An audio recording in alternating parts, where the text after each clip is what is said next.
baru dengar dari teman-teman media beberapa hari lalu. Kaget sih. Mungkin tahu nggak sih Kak gelagat-gelagatnya saat waktu itu masih dekat sama Kenapa? Tahu nggak sih Kak gelagat-gelagatnya atau seperti apa mungkin saat Kakak masih dekat sama Kak Amar mungkin? Ya kalau saya tidak menyangka ya, kaget, tidak menyangka, prihatin, sedih, kecewa, marah, campur. Kok bisa dia jatuh ke lubang yang sama sampai 4 kali, itu parah sekali. Yang saya pikirkan cuma satu, dia apa nggak kasihan sama anak-anaknya gitu. Saya kalau melihat anak-anaknya kan masih kecil, butuh sosok seorang ayah. Saya suka nangis kalau lihat anaknya, kasihan gitu, masih kecil-kecil.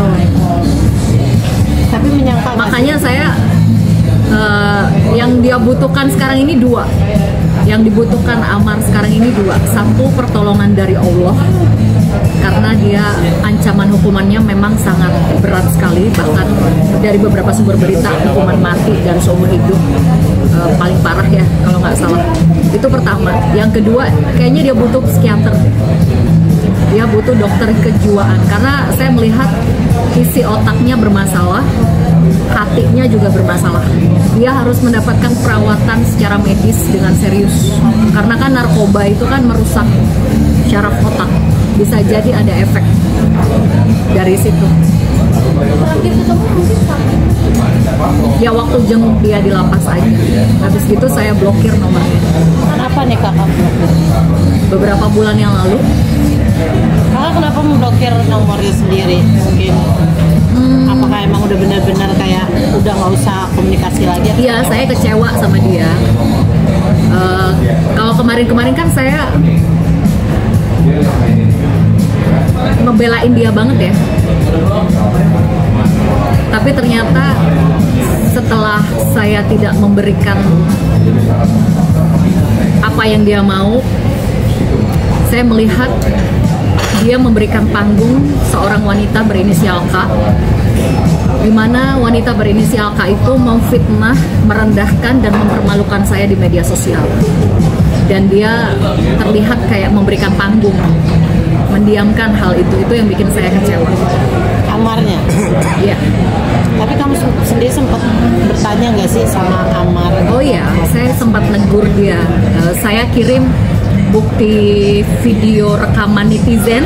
Netizen kan ngirimin video rekaman si K ini ngefitnah saya, merendahkan saya, mempermalukan saya di hadapan banyak orang di media sosial. Saya kirim videonya. Saya mempertanyakan, perempuan ini siapa? Ada masalah apa dengan saya? Ketemu sama saya nggak pernah. Dan apa maksudnya dia memfitnah saya seperti ini? Dia ngaku katanya pacar kamu, apa betul? Saya sempat negur, tapi nggak dijawab. Dia diam aja. Mungkin dari pemblokiran itu sendiri, kabarnya memang karena Amar Zoni ini meminta uang yang begitu besar, kakak gitu, cukup besar gitu Kak. Ya dia memang waktu gini ya, ini saya sudah pendam lama sekali. Sebenarnya saya tidak mau membuka masalah ini karena sensitif sekali. Masalah uang itu kan masalah sensitif. Tapi ini saya harus meluruskan fitnah, karena selama ini yang beredar kan saya difitnah, ngejar-ngejar, ditolak, nangis-nangis, ditolak gitu kan. Padahal saya nangis itu karena saya sakit hati difitnah oleh Sika, perempuan dokter pansos ini, dan seolah diberi panggung ya kan oleh laki-laki ini. Itu yang membuat saya sakit hati. Apakah karena saya tidak bisa memberikan uang yang fantastis jumlahnya seperti dia mau?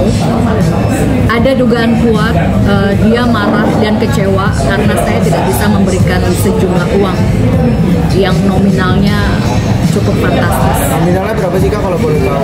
Banyak, besar, dan itu kan saya tidak bisa memberikan detik itu juga. Waktu itu kan dia minta detik itu juga. Saya ini kan single parent, saya ini kan janda. Kalau toh ada tabungan kan juga digunakan untuk biaya anak saya, untuk kehidupan saya sehari-hari. Ya saya minta waktu gitu, tapi sepertinya dia nggak sabar. Dan entah kenapa sepertinya ada kemarahan karena saya tidak memberikan uang itu ya. ada beberapa kalimat yang melukai hati saya yang dia lontarkan ke saya. Itulah kenapa saya nangis-nangis di TV, bukan karena saya ditolak atau bertepuk sebelah tangan. Saya sampai ketawa dengar berita itu, antara ketawa sedih, kok fitnahnya makin nggak berarah ya. Makanya saya dengan berat hati saya terpaksa mengutarakan ini, bahwa ini adalah fakta yang terjadi. Saya menangis beberapa waktu lalu di media itu karena saya sakit hati difitnah oleh si dokter K ini. Dan bukti video rekamannya kan sudah ditayangkan di TV-TV ya, dimana dia menyebutkan nama saya dengan jelas. Itu kalau saya laporkan ke polisi kan kena banyak undang-undang itu, undang-undang IT, fitnah, pencemaran nama baik, perbuatan tidak menyenangkan kan kena. Tapi saya lebih memilih, saya berpasrah sama Allah, biarkan Allah yang membalas. Orang yang sengaja menzolimi dan mempermalukan saya, merendahkan saya, nanti dengan sendirinya akan dibalas dengan Allah. Mereka nanti dengan sendirinya akan dipermalukan oleh Allah. Dan sekarang you can see, Allah sudah membalas dengan tangannya sendiri. Saya cuma duduk manis dan melihat, oke, sudah, karma sudah berjalan. Ya sudah. Kak, tapi alasan dia puluhan juta masih Kak, ibaratnya ratusan atau ratusan apa puluhan juta saat itu untuk Amar meminjam? Banyak sekali. Banyak sekali, intinya angka nominalnya fantastis dan saya tidak bisa memberikan detik itu juga. alasan dia meminta uang itu dia sebutkan atau tidak Kak, saat itu? Ya memang dia dalam keadaan kesulitan ekonomi ya. Di mana-mana orang di penjara kan tidak bisa kerja, dan saya memahami.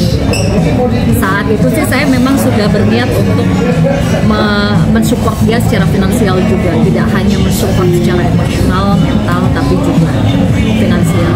Tapi kok dia nggak sabar dan tiba-tiba kok ada drama dokter K muncul untuk menyerang saya, untuk merendahkan saya, mempermalukan saya. Apakah cuma gara-gara saya nggak ngasih uang? Wallahu a'lam. Cuman itulah yang terjadi. Berarti dari awal udah ada kecurigaan ke arah sana ya Kak ya? Kecurigaan apa? Memang kecurigaan saat Amar meminjam duit aja gitu, kayak ini ada kecurigaan dari kakak nggak sih untuk apa atau apa gitu Kak? Ya kalau waktu itu ya memang dia sedang membutuhkan uang untuk bertahan hidup di sel penjara ya. Dan saya coba memahami, tapi kok angkanya fantastis sekali, angkanya besar sekali. Ya, tapi Kak Zeda sendiri menyangka nggak sih kalau Amar ternyata di dalam itu malah menjadi pengedar, bahwa kan dia Desember bisa keluar nih, Ya. digadang-gadangkan akan bebas. Saya tuh berharapnya kemarin tuh ikut seneng ya kalau dia bebas Desember, Januari. Saya berpikir dia bisa berubah lebih baik lagi, bisa menikah, bisa ketemu jodoh yang jauh lebih baik, Masya Allah. Tapi ya ternyata ya saya kaget ya, saya shock sekali kok ada masalah baru lagi. Wah ini parah sih, ini parah sekali. Dan saya nggak habis pikir, ini apa nggak mikir anaknya atau gimana. Saya sebenarnya jujur ya, saya marah sama dia. Dari awal saya udah marah dengan munculnya dokter K ini yang memfitnah saya.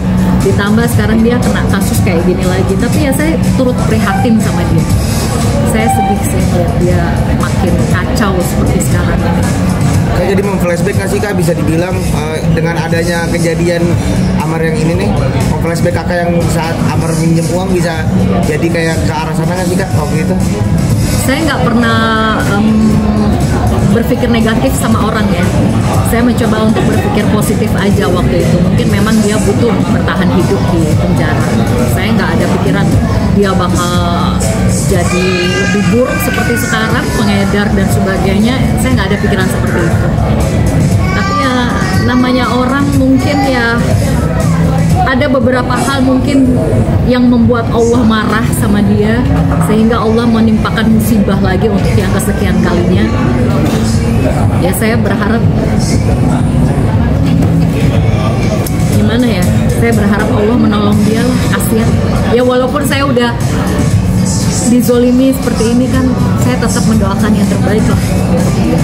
Berarti kamu masih ada rasa, maksudnya bukan rasa care terhadap Amar ya, walaupun kamu ibaratnya udah memblokir nomor dia. Iya, karena kita kan dulu juga pernah dekat ya. 10 tahun yang lalu kurang lebih ya, kita kan pernah sangat dekat sekali, menjalin hubungan yang sangat dekat. Jadi saya seperti ada empati lah sama dia, prihatin, kasihan, tapi juga marah. Apa yang dia cari di dunia ini? Kalau memang butuh uang, apakah harus dengan cara yang seperti itu gitu? Tapi ya terlepas dari itu kan ini masih dugaan ya, tapi ya susah juga kalau udah dibawa ke kejaksaan ya. Tapi kakak sempat mencari tahu nggak sih setelah mendengar kabar itu, mungkin mencari tahu sendiri bahwasanya emang benar, terus keadaan Amar seperti apa atau bagaimana, sempat nggak? Enggak. Saya udah blokir nomornya karena saya sudah sangat kecewa sama dia, karena seolah memberikan panggung pada si dokter K ini, di mana dokter K ini dengan brutalnya main keroyokan, memfitnah saya, merendahkan saya, mempermalukan saya di media sosial dengan menyebut nama saya dengan jelas. Zeda, saya punya bukti rekamannya. Ya saya udah terlanjur kecewa sih. Ya sudah, mungkin ini balasan dari Allah. Berarti ada rencana laporin ke polisi nggak sih Kak, dokter K ini? Sebenarnya saya sudah berkonsultasi dengan lawyer, dengan pengacara, karena kalau menurut keterangan lawyer sih dia bisa kena beberapa pasal pencemaran nama baik, pasal fitnah, undang-undang IT, perbuatan tidak menyenangkan dan sebagainya. Cuman begini, saya ini sudah capek ya berurusan dengan hukum dunia, hukum manusia ini bisa dipermainkan. Saya lebih percaya hukum Allah. Biarkan karma nanti yang berjalan, biarkan tangan Allah nanti yang membalas. Ya sekarang udah dibalas sama Allah. Kakak tadi kan sempat bilang mungkin Amar harus dibawa ke psikiater, ya kan? Mungkin ada terganggu kejiwaannya. Apakah selama kakak kenal atau berhubungan dia dengan dia belakangan ini itu sudah ada tanda-tanda nggak sih kalau bahwasanya memang ini kayaknya ada yang beda nih sama Amar, karena kan sampai akhirnya nih sekarang keempat kali dan dia menjadi pengedar gitu. Seperti apa nih? Mungkin udah ngeliat nggak sih ada kecurigaan, tanda-tanda kayaknya ada something Amar yang dulu dan Amar yang sekarang? Sepanjang saya berkomunikasi sama dia sih, dia cuma mencurahkan isi hatinya aja ya, tentang narkoba yang menimpa dia, tentang kesedihannya, tentang kesulitannya, terutama masalah finansial, tentang mimpi-mimpinya, kedepannya dia ingin ini, ingin itu. Sejauh ini saya berpikir, oh oke, berarti dia masih punya mimpi yang baik untuk kedepannya. Jadi saya berpikir, ya insya Allah dia bakal berubah. Makanya ini saya juga kaget dengan berita seperti ini. Kasihan anak-anaknya masih kecil. Nah, tapi ada masih pegang bukti gak sih Kak waktu Amar minta uang tersebut sampai kakak akhirnya memblokir semuanya itu? Ada bukti chat, masih ada, semuanya lengkap. Dia minta tolong untuk dikirimkan sejumlah uang dengan jumlah yang fantastis. Tapi ini pun juga saya terpaksa membuka ya, karena saya difitnah macam-macam. Jadi saya ingin meluruskan, kemarin-kemarin saya nangis, saya sedih, itu bukan karena ditolak, tapi karena saya difitnah oleh perempuan si dokter Kapansos itu.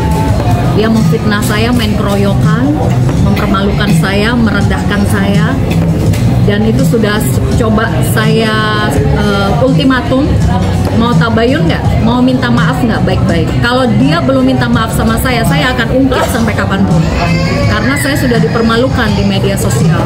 Dia menyebut nama saya dengan jelas, main keroyokan lagi. Saya akan ungkit terus ini, saya akan bahas terus sebelum dia minta maaf, karena ini zolim sekali. Dan yang saya bikin kecewa, Amar seolah mendiamkan gitu. Tadi disebut bahwasanya ada dikasih lihat buktinya. Jangan dipilih-pilih dulu, jangan. Yang ngirim puisi romantis dia, ngajak video call saya tolak. Makanya saya marah dengan si perempuan K ini. Dia menggiring opini, dia merendahkan marwah saya sebagai perempuan, dia menggiring opini publik saya mengejar-ngejar Amar dan ditolak sama Amar. Itu kan sangat merendahkan marwah saya sebagai perempuan. Padahal fakta yang terjadi jelas-jelas Amar yang menghubungi saya duluan, minta nomor telepon saya ke pengacaranya Bang John. Bisa di cross check ke Bang John, silahkan. Dia yang nelpon saya berkali-kali, dia ngajak video call saya juga berkali-kali, tapi saya tolak. Itu ada semua bukti chatnya, ada semua di handphone. Jadi saya berbicara sesuai dengan data yang saya punya, sesuai dengan bukti yang saya punya. Tapi kayak puisi-puisi kan saya nggak pernah ngumbar ya. Saya diajak liburan ke Bali aja puluhan tahun yang lalu, mana pernah saya keluar-keluar. Dari puluhan tahun yang lalu saya berhubungan dekat sekali dengan Amar. Saya diajak liburan ke Bali sampai dia habis hampir berpuluh-puluh juta. Saya nggak pernah heboh. Ya, baru kali ini saya buka berapa puluh tahun kemudian. Tapi kalau si perempuan K itu kan udah heboh. Baru kenal berapa minggu, udah kenal berapa bulan, udah heboh. Ngaku-ngaku pacaran. Terus besoknya beda lagi ngomongnya nggak pacaran, katanya mau dikawin. Sebenarnya saya nggak peduli gitu loh. Dia mau kawin kayak sama si perempuan K itu saya nggak peduli. Yang bikin saya marah itu kenapa harus bawa-bawa saya, nyenggol-nyenggol saya, fitnah-fitnah saya, mempermalukan saya, merendahkan saya, kenal saya juga enggak gitu loh. Itu yang bikin saya marah. Ya, berarti kakak menunggu tabayun dari dia? Iya. Saya menunggu permintaan maaf dari dia. Kalau sampai dia bikin ulah lagi, memfitnah saya lagi, merendahkan saya lagi, mempermalukan saya lagi di media sosial lewat live TikToknya dia dengan menyebut nama saya akan somasi. Karena itu sudah berkali-kali. Saya udah punya bukti rekaman video dia mempermalukan saya, mencemarkan nama baik saya. Saya ada bukti video rekaman dari netizen yang ngirim. Dan itu dia dengan jelas menyebut nama saya. Saya juga kaget. Kenapa tiba-tiba ada drama dokter K ini tiba-tiba keluar? Apakah ada dugaan karena saya tidak memberikan sejumlah uang yang dia mau?